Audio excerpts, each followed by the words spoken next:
Hello everyone, welcome to the Juris Sarathi. आज की इस क्लास में हम पढ़ेंगे द रजिस्ट्रेशन एक्ट 1908। ठीक है, जो कि आपकी छत्तीसगढ़ जुडिशरी में आने वाला है। ठीक है, अब ये जो रजिस्ट्रेशन एक्ट है 1908 जो आज की इस क्लास में हम पढ़ेंगे, तो what was the purpose behind it. ठीक है, इसको लाने के पीछे क्या ऑब्जेक्ट है और रजिस्ट्रेशन एक्ट क्यों बनाया गया। तो बेसिकली रजिस्ट्रेशन अगर बात करी गई तो रजिस्ट्रेशन होता किसका है। ठीक है, सबसे पहली चीज हमको ध्यान रखनी है, हम क्या पढ़ रहे थे, रजिस्ट्रेशन एक्ट 1908। ठीक है, और जब रजिस्ट्रेशन की बात आती है तो हमको एक चीज ध्यान रखनी है कि रजिस्ट्रेशन प्रॉपर्टी का नहीं होता है, प्रॉपर्टी के डॉक्यूमेंट्स का होता है। ठीक है, रजिस्ट्रेशन किस चीज का होता है भाई, होता तो प्रॉपर्टी लेकिन प्रॉपर्टी के डॉक्यूमेंट्स का होता है, ताकि वो प्रॉपर्टी जो हमने खरीदी वो लीगलाइज्ड हो, उस पर कोई कब्जा ना करे। दैट इज वाई रजिस्ट्रेशन इसलिए इंपॉर्टेंट है। ठीक है, अब द रजिस्ट्रेशन एक्ट 1908, सबसे पहले हमको एक चीज ध्यान रखनी है कि रजिस्ट्रेशन हमेशा डॉक्यूमेंट्स का होता है। कौन से डॉक्यूमेंट्स का, जो भी प्रॉपर्टी आपने खरीदी, बेसिकली इमूवेबल प्रॉपर्टी जो आप खरीदते हो, यहाँ पे बताया गया है कि रजिस्ट्रेशन किन किन प्रॉपर्टी के लिए इंपॉर्टेंट है, किन किन प्रॉपर्टी के लिए नहीं इंपॉर्टेंट है। बेसिकली ये एक्ट आपको सब बताते हैं कि कब, कहाँ, कैसे, क्यों आपको प्रॉपर्टी को रजिस्ट्रेशन कराना है, प्रॉपर्टी का रजिस्ट्रेशन कराना है, ये एक्ट आपको सब बताता है। तो आज के जब इस क्लास में हम रजिस्ट्रेशन एक्ट 1908 पढ़ेंगे तो उसमें हम सारी चीजें जो है वो डील करेंगे। चलिए, सबसे पहले एक्ट को स्टार्ट करने से पहले हम क्या करेंगे, इसके कुछ बेसिक्स को जानेंगे, जो कि हम हमेशा हर क्लास में जो है वो जानते हैं, जो कि हम हमेशा हर क्लास में जो है इनको जानते हैं। देखो,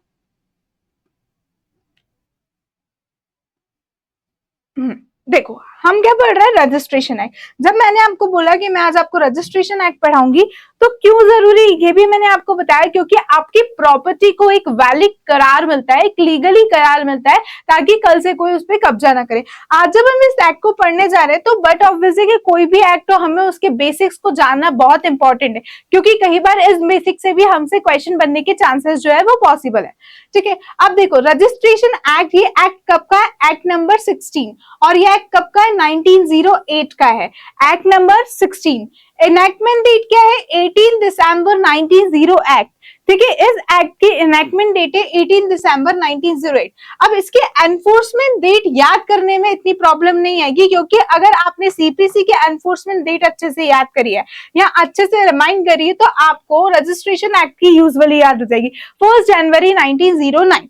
ठीक है, अब ये जो है ना, आपसे प्री में क्वेश्चन पूछा गया था प्रीवियस ईयर पेपर्स में, अगर आप देखोगे तो आपको मिलेगा कि रजिस्ट्रेशन एक्ट कॉन्स्टिट्यूशन की कौन सी लिस्ट में, कौन से शेड्यूल का matter.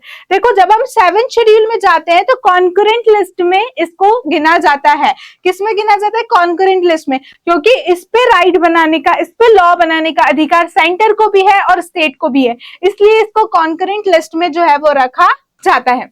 Total number of sections की बात करूं तो यहाँ पे 91 सेक्शंस है, and total number of chapters की बात करूं तो 15 चैप्टर है। क्योंकि हम प्री पॉइंट ऑफ व्यू से पढ़ रहे हैं, हम तो ज्यादा डीप में जाने की कोशिश नहीं करेंगे, जस्ट हम फाइनली वाइंड अप करते जाएंगे फटाफट रिवाइज कर करके।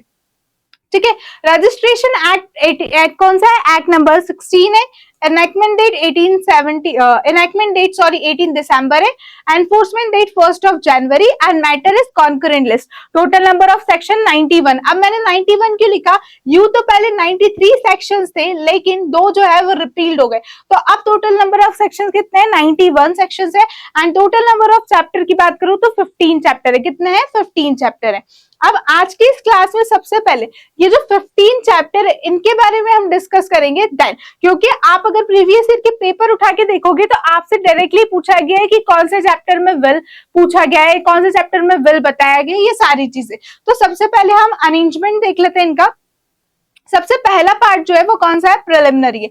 प्रिलिमिनरी में यहाँ पे अगर आप देखोगे तो कौन कौन से, short title, extend and commencement. ठीक है, short title, extend and commencement और डेफिनेशन। अगेन शॉर्ट टाइटल में क्या होता है, यह कहाँ अप्लाई होगा, कहाँ अप्लाई नहीं होगा, कैसे अप्लाई होगा, सारी चीजें। यहाँ पे आपको कोई डेफिनेशंस बताइए जो कि इस एक्ट के पर्पज से इंपॉर्टेंट है। अब इसमें अगर आप देखोगे तो आपको बहुत सारी डेफिनेशन मिलेगी, जैसे एंडोर्समेंट की डेफिनेशन, इमूवेबल, मूवेबल की डेफिनेशन, लीज की डेफिनेशन, एडिशन की डेफिनेशन, ऐसी बहुत सारी डेफिनेशन आपको मिल जाएगी। बहुत सारी भी नहीं है, टोटल 10 एक डेफिनेशन है जो कि बहुत इंपॉर्टेंट है for the purpose of this act, और प्री के लिए भी बहुत इंपॉर्टेंट है। अब बात करें हम हमारा चैप्टर कौन सा, पार्ट 2 की बात करेंगे। पार्ट 2 क्या बोलता है, देखो पार्ट 2 किसके बारे में बताता है, पार्ट 2 बताता है द रजिस्ट्रेशन एंड एस्टैब्लिशमेंट। किसके बारे में बताता है, द रजिस्ट्रेशन एंड एस्टैब्लिशमेंट। एक सेकेंड,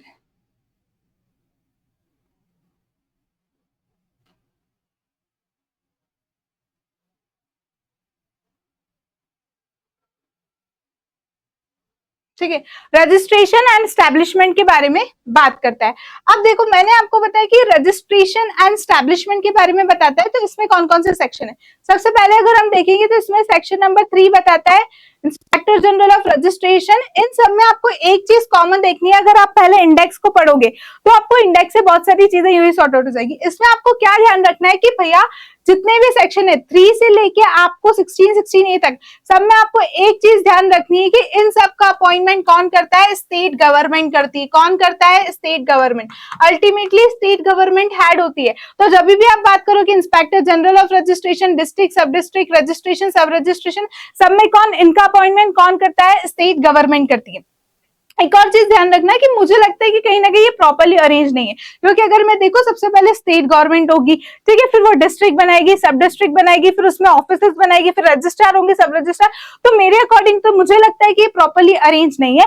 पर चूंकि ये एक्ट में प्रॉपर्ली अरेंज है तो हमको इसी पॉइंट ऑफ व्यू से पढ़ना है। और आपको एक चीज प्रॉपर्ली ध्यान रखनी है कि इन सबका अपॉइंटमेंट कौन करता है, स्टेट गवर्नमेंट। अल्टीमेट पावर किसके पास है, स्टेट गवर्नमेंट। अब देखते हैं हम चैप्टर 3। चैप्टर 3 क्या बोलता है आपका, और रजिस्ट्रेबल डॉक्यूमेंट्स, ठीक है। और रजिस्ट्रेबल किन किन डॉक्यूमेंट का रजिस्ट्रेशन कंपलसरी है, किन किन डॉक्यूमेंट का रजिस्ट्रेशन ऑप्शनल है, कहां पे आपको एग्जाम्पशन दिया है, ये सारी चीजें आपको देखेंगे तो आपको मिल जाएगी चैप्टर नंबर 3 में। और चैप्टर नंबर 3 में जो दो इंपॉर्टेंट सेक्शन है वो है आपका registration compulsory and registration optional, ठीक है। फिर तो आपको बताया कि अगर लैंग्वेज समझ नहीं आई, अगर दूसरे स्टेट की लैंग्वेज में है, तो ऐसी बहुत सारी चीजें आपको बताइए। अब मैं अगर एक सेकंड ऊपर जाऊं, यहां पे अगर आप देखोगे चैप्टर नंबर 2, ठीक है, चैप्टर नंबर 2 और पार्ट 2 में अगर देखेंगे तो यहाँ पे जैसे अगर आपको बोला है inspector general of registration, registrar, सब रजिस्ट्रार, तो इनकी पावर अगर आप देखोगे तो आपको सेक्शन नंबर 68 और 69 में मिल जाएंगे कि इनके क्या पावर है और इनके क्या फंक्शन है। अब आते हैं हम हमारे चैप्टर नंबर 4 पे। चैप्टर नंबर 4 क्या बोलता है, टाइम ऑफ प्रेजेंटमेंट। देखो आपने बोला कि किन डॉक्यूमेंट का, चैप्टर नंबर 3 तो आपको क्लियर बोल देता है, क्या बोल देता है कि इसका डॉक्यूमेंट रजिस्ट्रेशन कंपलसरी, इसका कंपलसरी नहीं है, कैसे क्या होगा, लेकिन कितने टाइम में प्रेजेंट करना है ये आपको बताता है चैप्टर नंबर 4। क्या बताता है चैप्टर नंबर 4 कि कितने टाइम में आप प्रेजेंट करोगे डॉक्यूमेंट्स। डॉक्यूमेंट अगर सेवरल पर्सन कर सकते हैं डिफरेंट टाइम में, या कोई सिंगल पर्सन करे, और भी बहुत सारी चीजें बताइए। अब देखो आपको क्या बता दिया, पहले में तो इन्होंने बता दिया कि डॉक्यूमेंट का रजिस्ट्रेशन कंपलसरी है, फिर इन्होंने क्या बता दिया कि टाइम भी बता दिया, इतने टाइम में आपको प्रेजेंट करना है, लेकिन कहाँ प्रेजेंट करना है ये बात करता है आपका चैप्टर नंबर 5। क्या बात करता है, कहाँ प्रेजेंट करना है ये बात करता है आपका चैप्टर नंबर 5। तो हमको किस तरीके से चैप्टर का नाम याद रखना है कि पहले क्या बोला, रजिस्ट्रेशन, ठीक है, फिर क्या बोला है, टाइम, फिर क्या बोला है, प्लेस। तो रजिस्ट्रेशन, टाइम, प्लेस, ठीक है। इस सीक्वेंस में अगर आप याद रखोगे ना तो आप नहीं भूलोगे। जैसे रजिस्ट्रेशन, चैप्टर नंबर 3 किसकी बात करता है, रजिस्ट्रेशन की। 4 किसकी बात करता है, टाइम की। और 5 किसकी बात करता है, प्लेस की। अब आ जाओ चैप्टर नंबर 6 पे।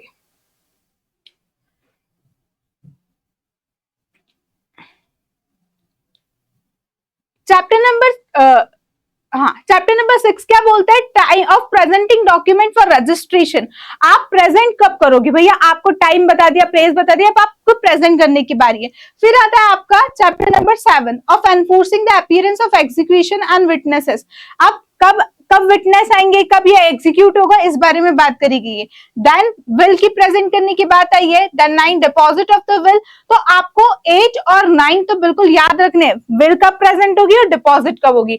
8 और 9, विल कब प्रेजेंट करनी है, 8 में, और डिपॉजिट कब करनी है, 9 में।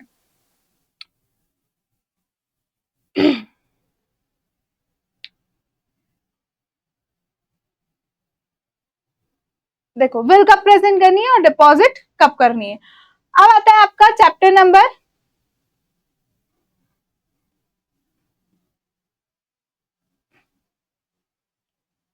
12 देख लो, रिफ्यूजल टू रजिस्टर, कब आप रजिस्टर करने से मना करोगे। ठीक है, सारे कुछ कुछ चैप्टर जहां पे मैं बता रही हूँ कि कौन कौन से इंपॉर्टेंट, जहां से आपको हेडर पूछा जा सकता है, सिर्फ हम वही डिस्कस करें। तो चैप्टर नंबर 4 क्या बोलता है आपका, रिफ्यूजल टू रजिस्टर, कब आप रिफ्यूज कर दोगे रजिस्टर करने से। ठीक है, इसी तरीके से अगर आप देखोगे तो 13 भी मिल जाएगा आपको, फीस फॉर रजिस्ट्रेशन। फीस क्या लगेगी, अगेन फीस के लिए कहा बोला है, fees for registration chapter number 13। 14 क्या बोलता है, अगर आपने फीस नहीं दी तो पेनल्टी। ठीक है, या कोई कुछ भी हो। और लास्ट में चैप्टर नंबर 15 क्या बोलता है, मिसलेनियस। तो 13, 14, 15 भी इंपॉर्टेंट है और आगे से 5 है चैप्टर, और 8 और 9 का हेडर भी इंपॉर्टेंट है। अब आते हैं इस चैप्टर के फर्स्ट पार्ट पे, जो कि है आपका प्रिलिमिनरी वाला।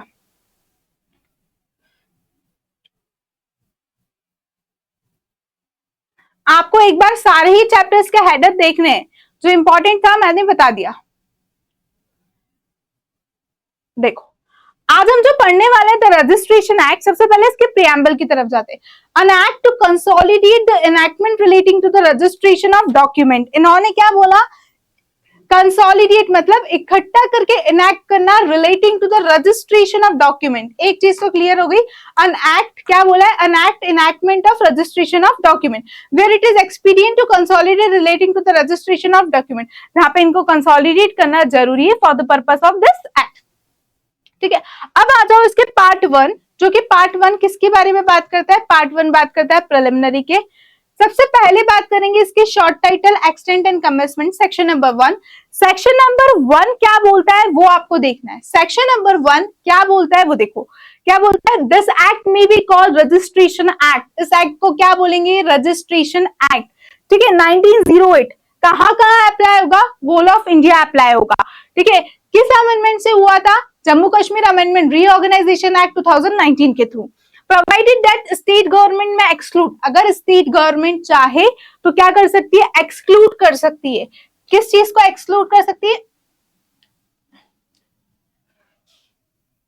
स्टेट गवर्नमेंट चाहे तो क्या कर सकती है, एक्सक्लूड कर सकती है एनी डिस्ट्रिक्ट और tract of the country from its operation. इस एक्ट से मतलब क्या एक्सक्लूड कर सकती है, आपसे डायरेक्टली प्री का क्वेश्चन है, क्या एक्सक्लूड कर सकती है, एनी डिस्ट्रिक्ट या डिस्ट्रिक्ट का कोई पार्ट उसके जो ऑपरेशन में। ठीक है, अब फोर्स में कब आएगा, फर्स्ट डे ऑफ जनवरी 1909। बस प्रिलिमिनरी में आपका सेक्शन 1 से एक ही चीज इंपॉर्टेंट है कि स्टेट गवर्नमेंट चाहे तो क्या एक्सक्लूड कर सकती है, एनी डिस्ट्रिक्ट और any tract of the country. आ जाओ सेक्शन नंबर 2 में, डेफिनेशन में। हम ज्यादा डीप में नहीं जाएंगे, जस्ट फटाफट करेंगे। सेक्शन नंबर 2 आपकी बात करता है डेफिनेशन के बारे में। किसके बारे में बात करता है, डेफिनेशन। इसमें अगर आप देखोगे आपको पहली डेफिनेशन देके रखी है एडिशन की। एडिशन मतलब आप क्या क्या चीजें ऐड कर सकती हो। ठीक है, मतलब आप क्या क्या चीजें जुटा सकते हो वो होता है एडिशन। आप उसमें क्या क्या प्लस कर सकते हो वो होता है एडिशन। अब देखो इसमें एडिशन में क्या बोला है कि एक पर्सन को किस तरीके से डिस्क्राइब कर सकते हैं, तो किस तरीके से डिस्क्राइब कर सकते हैं, प्लेस ऑफ रेसिडेंस उसको जान सकते हैं, पहली चीज। ठीक है, दूसरा क्या बोला है, by the means of profession, trade, rank, title अगर कोई हो तो। ठीक है, ये तो person describe. As in case of an Indian, his father's name, अगर इंडियन है तो उसके पापा के नाम से। Very usually denotes describe as a son of his mother, जहां पे मम्मी के बेटे के नाम से भी जाना जाता है या फिर मदर को बेटे के नाम से जाना जाता है, तो वो सारी चीजें एडिशन में बोला गया है। तो आपको ये चीजें ध्यान रखनी कि एडिशन में क्या क्या इंक्लूड है, place of residence, profession, rank, title, father's identity, mother's identity, ये सारी चीजें यहां से एडिशन की definition, again the most important definition. आ जाओ 2 में, बुक की बात करता है। आगे आप जब जाओगे ना तो आप सेक्शन नंबर 58 देखोगे रजिस्ट्रेशन एक्ट का, उसमें आप देखोगे कि हर रजिस्टर ऑफिस में 4 बुक कंपलसरी है, बुक 1, बुक 2, बुक 3, बुक 4। ये प्री का क्वेश्चन है, 58 में डायरेक्टली पूछ रहे हैं कि रजिस्ट्रार ऑफिस में कितनी बुक कंपलसरी है, 4 बुक जो है वो कंपलसरी है। अब बुक की डेफिनेशन क्या होती है, बेसिकली एक बुक होती है जिसमें रजिस्ट्रार को अपनी सारी एंट्रीज करनी पड़ती है कि क्या क्या कौन सी किस दिन क्या हुआ, वो बेसिकली प्रिंटेड होती है, उसमें सारी चीजें आपको मेंशन मिलेगी। तो बुक क्या है, book include a portion of a book, also any number of sheets connected together with a view forming a book portion of, any number of sheets जो है वो उसमें connected रहती है ताकि वो एक अच्छी तरीके से book form हो, उसमें सारी चीजें पेन डाउन होती है, करना पड़ती है। 3 आता है district. District and sub district means form under this act. देखो डिस्ट्रिक्ट और सब डिस्ट्रिक्ट का इन्होंने बोला जो इस एक्ट में फॉर्म किए गए, form under this act. District and sub district means तो form under this act. Again 4 आता है डिस्ट्रिक्ट कोर्ट। डिस्ट्रिक्ट कोर्ट क्या होगा? Includes the high court in its ordinary civil jurisdiction. इसमें हाई कोर्ट भी इंक्लूड होती है, उसके ऑर्डिनरी सिविल ज्यूरिडिक्शन की बात करिए, क्रिमिनल ज्यूरिडिक्शन की बात नहीं की है। District includes the high court ordinary original civil jurisdiction. ठीक है, अब आता है 5 एंडोर्समेंट। देखो एंडोर्समेंट अगर आप एनआईए पढ़ोगे तो वहां पे भी आप एंडोर्समेंट की डेफिनेशन मिलेगी।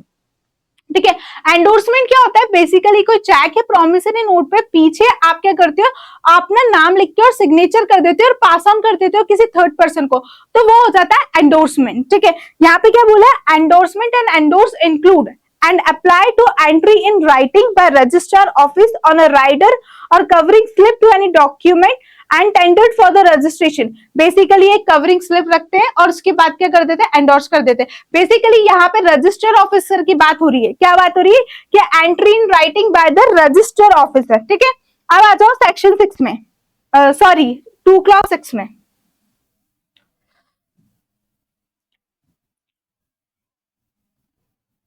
देखो आपको जो सबसे ज्यादा ध्यान रखना है ना, वो क्या रखना है? 6। ठीक है, 6 ध्यान रखना है। और क्या ध्यान रखना है? मूवेबल प्रॉपर्टी की डेफिनेशन है। कहां देके रखी मूवेबल प्रॉपर्टी की डेफिनेशन? 9 में। ठीक है, कहां देके रखी डेफिनेशन? अगर आप देखोगे आपके बैरिक में आपको 9 में जो है वो डेफिनेशन मिल जाएगी मूवेबल प्रॉपर्टी की। क्या मिल जाएगी? 9 में मूवेबल प्रॉपर्टी की डेफिनेशन भी मिलेगी। देखो ये रही मिली 9। तो आपको क्या कर रहा है? एक चीज क्लियर करनी है कि 6 के साथ हमेशा 9 को जोड़ोगे, एक इवन और एक ऑड ले लो, ये समझ के 6 और 9। तो यहाँ पे इमूवेबल प्रॉपर्टी और मूवेबल प्रॉपर्टी, 6 में क्या डिफाइन है? इमूवेबल प्रॉपर्टी और मूवेबल प्रॉपर्टी। फिर आता है 7, 8। 7 बताता है आपका लीज, और लीज आपने टीपीए में भी पढ़ा होगा। लीज बेसिकली क्या होता है? पट्टा। ठीक है, अब उसके बाद माइनर। माइनर कौन होगा? A person which is subject has not attend the majority, जिसने मेजोरिटी अटेंड नहीं करी है। अब दोनों definition movable property. Movable property क्या बोलता है कि मूवेबल प्रॉपर्टी में क्या आता है? स्टैंडिंग टिम्बर, ग्रोइंग क्रॉप्स और grass, fruit upon the juice in trees, property of every other description except immovable property को छोड़ के जो चीजें हमने यहाँ मेंशन करी है वो मूवेबल प्रॉपर्टी होती है। इसमें अगर फ्रूट ग्रोइंग ट्रीज है जिससे हमको फूड मिल रहा है, वो भी मूवेबल प्रॉपर्टी की कैटेगरी में आता है। स्टैंडिंग टिम्बर, ग्रोइंग क्रॉप और ग्रास, बेसिकली क्वेश्चन यहीं से बनता है। अब आ जाओ मूवेबल प्रॉपर्टी की डेफिनेशन देख लेते हैं, सॉरी इमूवेबल प्रॉपर्टी की डेफिनेशन। इमूवेबल प्रॉपर्टी इंक्लूड्स, क्या क्या इंक्लूड है? लैंड, क्या क्या इंक्लूड है? Land, building, land building, hereditary allowances, right of ways, fisheries, ferries, any other benefit जो कि लैंड से अराइज हो रहा है। पर लैंड कैसी होना चाहिए? Attach to the earth, rooted to the earth. ठीक है, जब आप टीपीए पढ़ते हो आपको अटैच टू द अर्थ की डेफिनेशन मिलती है, वो भी किसमें फॉल होती है? वो भी इमूवेबल प्रॉपर्टी में ही फॉल होती है। और एक ध्यान रखना है आपको 6A। 6A क्या बोलता है? इंडिया। 6A किसको डिफाइन करता है? इंडिया। तो सारी डेफिनेशंस अगर आप देखोगे तो इस रजिस्ट्रेशन एक्ट के पर्पस से बहुत इंपॉर्टेंट है और प्री के पॉइंट ऑफ व्यू से भी बहुत इंपॉर्टेंट है। लास्टली डेफिनेशन क्या है? रिप्रेजेंटेटिव। रिप्रेजेंटेटिव में क्या बोला है इन्होंने वो देखो, includes the guardian of the minor and committee or other legal curator of a lunatic or idiot। कौन कौन इंक्लूड है? Guardian of a minor, committee और अदर लीगल क्यूरेटर। रिप्रेजेंटेटिव में यहाँ पे 3 लोगों की बात करी है, guardian of a minor, committee और द लीगल क्यूरेटर। ये 10 डेफिनेशन जो है वो आपके प्री पॉइंट ऑफ व्यू से इंपॉर्टेंट है। फटाफट रिकॉल करते हैं। पहली डेफिनेशन कौन सी थी? एडिशन की। दूसरी डेफिनेशन कौन सी थी? कम ऑन, देखो पहली डेफिनेशन कौन सी थी? एडिशन। दूसरी डेफिनेशन कौन सी थी? बुक। तीसरी डेफिनेशन कौन सी थी? District, sub district, then district court. District court के बाद अगर हम देखेंगे एंडोर्समेंट, एंडोर्समेंट के बाद इमूवेबल प्रॉपर्टी, लीज, इंडिया, आप देखोगे इस तरीके से आपको सारी डेफिनेशन मिल जाएगी। अब आते हैं इसके जो है वो पार्ट 2 पे। देखो पार्ट 2 में आपको एक चीज जो मैंने स्टार्टिंग में बता दी, आपको ये ध्यान रखना है कि इन सब का अपॉइंटमेंट कौन करता है? State government. कौन करता है? State government. जैसे ही आपका पार्ट 2 आता है रजिस्ट्रेशन एंड एस्टैब्लिशमेंट, उसमें सबसे पहले आपको ध्यान रखना है कि क्या होगी? एक स्टेट गवर्नमेंट होगी। क्या होगी? एक स्टेट गवर्नमेंट होगी। ठीक है, ये जो स्टेट गवर्नमेंट है ये क्या बनाएगी? डिस्ट्रिक्ट बनाएगी, सब डिस्ट्रिक्ट बनाएगी। ठीक है, फिर ये स्टेट गवर्नमेंट क्या करेगी? आईजी को अपॉइंट करेगी, सब रजिस्ट्रार को अपॉइंट करेगी। मतलब अल्टीमेट हेड कौन है? स्टेट गवर्नमेंट है। अब देखो इसका सेक्शन नंबर 3। सेक्शन नंबर 3 क्या बोलता है? Inspector general of registration. आपको 3 के साथ 8 पढ़ना है। क्या पढ़ना है? 8 पढ़ना है। 8 क्यों पढ़ना है? जैसे यहाँ पे बताया इंस्पेक्टर जनरल ऑफ रजिस्ट्रेशन, वहां पे क्या बताया है? वहां पे अगर आप देखोगे, कम ऑन एवरीवन, वहां पे क्या बताया? देख लो भैया, देखो 3 में क्या बोला है? इंस्पेक्टर जनरल ऑफ रजिस्ट्रेशन, वहां पे इंस्पेक्टर ऑफ रजिस्ट्रेशन ऑफिस बताया है। ठीक है, दोनों ही इंस्पेक्टर ऑफ रजिस्ट्रेशन। तो आप हमेशा 3 के साथ क्या पढ़ोगे? 8 पढ़ोगे। दोनों में कुछ नहीं है, बस ये बताया कि स्टेट गवर्नमेंट जो है वो अपॉइंट करेगी एक officer, inspector general of registration. ठीक है, इन्होंने बोला दूसरा वाला क्लॉज इंपॉर्टेंट है, यहां से प्री के क्वेश्चन बनने का चांसेस है। इन्होंने बोला स्टेट गवर्नमेंट चाहे तो एक आईजी की जगह अलग अलग ऑफिसर्स भी अपॉइंट कर सकती है। बस क्या बोला है? Provided that the state government may instead of making such appointment direct कर सकती power and duties conferred impose upon the inspector general shall be exercise and perform by such officer और the officers within the such local limit of the state government appoint in this behalf. अगर वो चाहे तो क्या कर सकती है? अलग अलग ऑफिसर्स भी अपॉइंट कर सकती है। एनी इंस्पेक्टर जनरल में होल्ड साइमल्टेनियसली एनी अदर। एक सबसे अच्छी बात, इंस्पेक्टर जनरल के पास ये राइट है, ये पावर है कि वो एक साथ 2 ऑफिस होल्ड कर सकते हैं। सेक्शन नंबर 4 रिपील्ड है। 5 पे आ जाओ, डिस्ट्रिक्ट और सब डिस्ट्रिक्ट। अगेन हमको एक चीज याद रखनी है, इस एक्ट के लिए स्टेट गवर्नमेंट फॉर्म करेगी डिस्ट्रिक्ट, सब डिस्ट्रिक्ट। अभी हमने कहा पढ़ी थी 2 क्लॉज 3 में ये डेफिनेशन पढ़ी थी, डिस्ट्रिक्ट सब डिस्ट्रिक्ट लिमिट कर सकते हैं। The district and sub district form under this section together every alteration such limit में नोटिफाई। और जो भी आप फॉर्म कर रहे हो, जो भी आप अल्टर कर रहे हो, उसको नोटिफाई करना होगा ऑफिशियल गजेट में। Every such alteration shall take effect after the date of notification. और कब से इफेक्ट में आएगा? After the date of notification. Section number 6 पे आ जाओ। सेक्शन नंबर 6 क्या बोलता है? Registrar and sub registrar. किसकी बात करी गई है? Registrar and sub registrar. Again the state government may appoint such person whether public officers or not. ध्यान रखना, रजिस्ट्रार और सब रजिस्ट्रार पब्लिक ऑफिसर हो भी सकते हैं, नहीं भी हो सकते। अगेन प्री में यहीं से पूछ लेंगे कि क्या रजिस्ट्रार सब रजिस्ट्रार पब्लिक ऑफिसर्स हो सकते हैं या नहीं हो सकते, तो बोथ। ठीक है, पब्लिक ऑफिसर्स हो भी सकते हैं, नहीं भी हो सकते, as it think proper. The registrar of several district, sub registrar of sub district. District में रजिस्ट्रार होंगे, सब डिस्ट्रिक्ट में क्या, सब डिस्ट्रिक्ट में क्या होंगे? सब रजिस्ट्रार होंगे। ठीक है, आ जाओ सेक्शन नंबर 7 में। देखो अभी तक हमने क्या पढ़ा? एक डिस्ट्रिक्ट सब डिस्ट्रिक्ट होगा, उसमें रजिस्ट्रार सब रजिस्ट्रार होंगे, उनका ऑफिस भी होगा। कहाँ होगा? हर एक डिस्ट्रिक्ट में रजिस्ट्रार। देखो ज्वाइंटली भी हो सकता है, सेपरेटली भी हो सकता है। बस सेक्शन नंबर 7 में हमको एक चीज याद रखनी है कि ऑफिस ऑफ रजिस्ट्रार सब रजिस्ट्रार ज्वाइंटली भी हो सकता है, सेपरेटली भी हो सकता है। एक बार इसको देख लेते हैं। The office the state government shall establish every district an office style by the office of registrar, every sub district the office of sub registrar or the office of joint sub registrar. क्या बोला है? Office of the joint sub registrar. The state government may amalgamate with any office of registrar may office of sub registrar. वही बात बोली, provided that no such authorization shall able here appeal against the pass by himself. Provided that no such authorization shall enable a sub-registrar to hear an appeal against an order passed by himself। भैया अपने order की appeal आप खुद नहीं सुन सकते, इतनी सी बात इसके प्रोवाइजो में बोली है। अब आता है 8। देखो मैंने आपको बोला था 8 क्या बात करता है, inspector general of registration officer, inspector of registration officers. इन्होंने क्या बोला था, स्टेट गवर्नमेंट में also appoint officers called the inspector of registration officers, ठीक है, एवरी सच इंस्पेक्टर सबऑर्डिनेट। और ये इंस्पेक्टर जनरल भैया हेड होंगे, ठीक है, और ये भैया जो है ये सब हेड होंगे, ठीक है। इंस्पेक्टर जनरल इज हेड और इसका नीचे वाली अथॉरिटी कौन है, inspector of registration officer, inspector of registration officer, ठीक है। आ जाओ सेक्शन नंबर 9 पे, ठीक है। एक बार पहले हम पूरा क्विक एक रिकॉल कर लेते हैं। हम क्या पढ़ रहे हैं, चैप्टर नंबर 2। हमने कहां से स्टार्ट करा, सेक्शन नंबर 3 से। सेक्शन नंबर 3 में हमने क्या पढ़ा, inspector general of registration. Then 4 में हमने क्या पढ़ा, डिस्ट्रिक्ट सब डिस्ट्रिक्ट। 5 में हमने क्या पढ़ा, रजिस्ट्रार सब रजिस्ट्रार। 6 में हमने क्या पढ़ा, ऑफिसेस ऑफ द रजिस्ट्रार सब रजिस्ट्रार। फिर हमने क्या पढ़ा, 4 तो रिपील था, 5 6 7 तक पढ़ा, फिर ऑफिसेस, फिर हमने 8 क्या पढ़ा, इंस्पेक्टर जनरल ऑफ ऑफिसेस। अब आता है 9 भी रिपील्ड है, 10 पे आ जाओ, ठीक है। 10 पे आ जाओ, 10 क्या बोलता है, देखो 10 कुछ नहीं बोलता, अगर एब्सेंस है रजिस्ट्रार और वैकेंसी इन हिज ऑफिस, ठीक है। 10 11 12 आपकी एब्सेंस की कैटेगरी की बात करता है। किसकी बात करता है कि अगर हम नहीं है तो क्या काम रुक जाएगा, बिल्कुल नहीं, आप नहीं हो तो काम बिल्कुल नहीं रुकेगा। 10 आपको क्या बोलता है कि when any registrar other than the registrar including presidency town, तो इंस्पेक्टर जनरल अपॉइंट करेगा। इसको एक फ्लो चार्ट देख लो,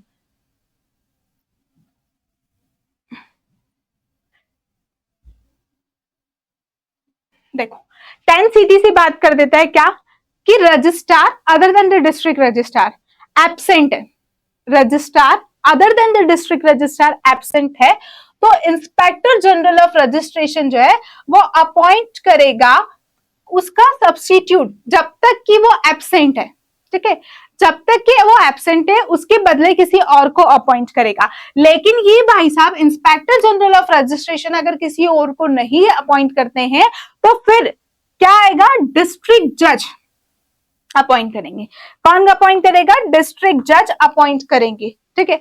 ले कब तक अपॉइंट कर सकते हैं भैया, जब तक स्टेट गवर्नमेंट कोई परमानेंट वैकेंसी को फिल नहीं कर सकती तब तक।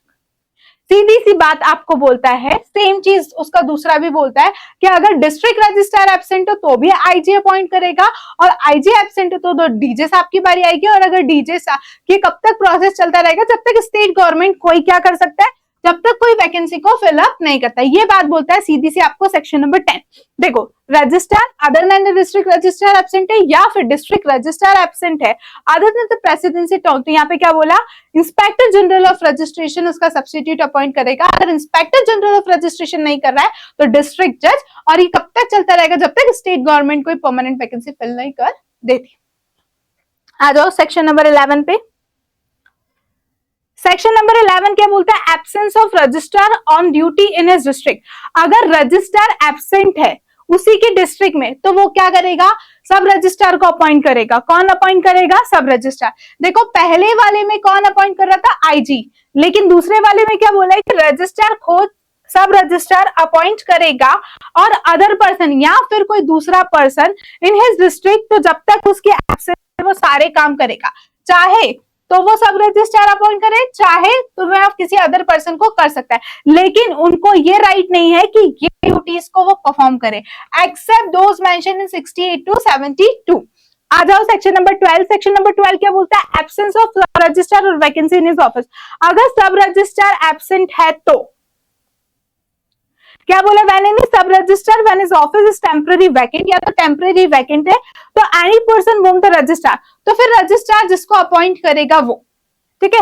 यहाँ पे सब any person whom the registrar of the district appoint करेगा। ध्यान रखना, पहले वाले में आईजी कर रहा था, दूसरे वाले में रजिस्ट्रार खुद कर रहा था, तीसरे वाले में सब रजिस्ट्रार है तो रजिस्ट्रार कर रहा था। तो 10 11 12 एब्सेंस के बारे में बात करते हैं।